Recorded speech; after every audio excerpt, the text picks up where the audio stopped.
This is the segment on rigging and tuning the Interlake. One of the great things about the Interlake is how easy it is to pull behind the vehicle and rig. With its unspreadered mast, just 3 shrouds and you're ready to go. The boat you see here is hull number 1417. It is the latest from Custom Flex Incorporated. Terry Kilpatrick, the owner of Custom Flex, has worked really hard to simplify and enhance the Interlake over the years. I've had the good fortune of owning a number of Custom Flex boats over the years, and with each one I've enjoyed a number of enhancements to the rigging, but one thing that's held true is how easy they are to put together, how easy they are to sail. As I unpack 1417 and get her ready for sailing, I'm amazed at how few pieces there are in putting the boat together. This is one of the true benefits of sailing in the Interlake class. You can travel to any regatta within a short period of time, rig, and go sailing within 15-20 minutes. The Interlake class has a series of regattas throughout the course of the Midwestern summer, and all of those regattas are within a 300-mile radius of Toledo, Ohio, which is my home. The regattas are truly a lot of fun, very friendly competition, and the boats are equally matched, which makes the racing very tight. Once the mast is stepped, there are only a few things that you need to do to get the boat ready for racing. Tuning the mast is a breeze. There's no need for a large toolbox with lots of moving parts. All you really need is a luge gauge and a tape measure.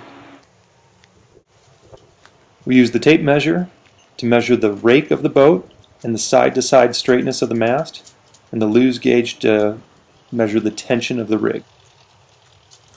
Let's start first with the rake. Our target number is between 25 feet 3 inches and 25 feet 6 inches, so you'll need a 50-foot tape measure. We're going to start by hoisting the tape measure to the top of the mast.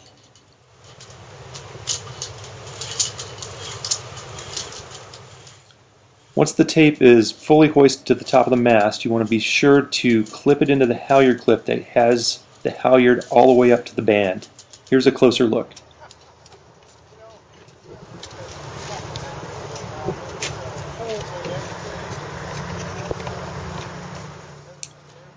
Because the bands on the mast are controlled by class rule, it gives us an accurate measure of the actual rake. Once you have the halyard in the right position, simply walk to the back of the boat and check the rake measurement based on the flat of the back deck. Here you'll see 25 feet 3 inches. After I check the rake, I like to check the side-to-side dimensions to ensure that the mast is square in the boat. To do this, measure down to the chain plate, which is a through bolt through the side of the hull.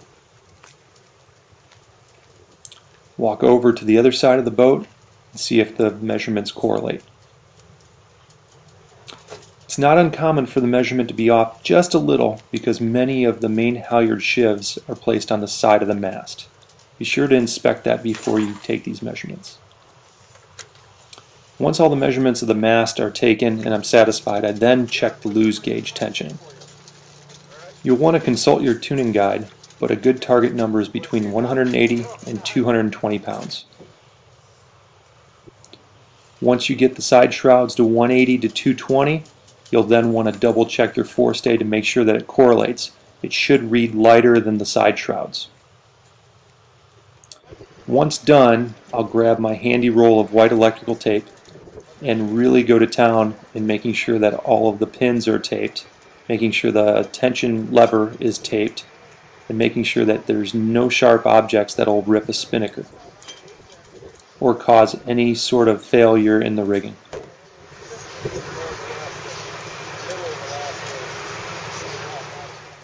There are a number of position settings on the high field lever of the Interlake. Make sure you tape all of the O-rings, make sure you tape all of the clevis pins. I like to tape the lever shut so that once the tension's off the forestay, the lever can't open. Same is true on the side shrouds. Make sure you get the top pin and the bottom pin fully taped. I do like to use the white electrical tape because it's better than the black in that it doesn't leave residue behind in the hot summer months.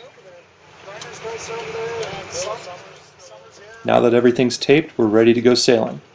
Before we hit the water, we're going to take a little tour of the rigging of 1417. Here you see three of the primary controls of 1417. The white line is the centerboard.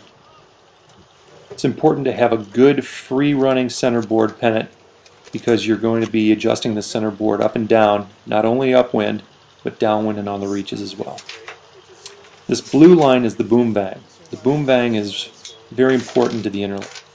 The mainsail is so big that your range of vang upwind, reaching, and downwind is pretty great. So you want to make sure that it's running free.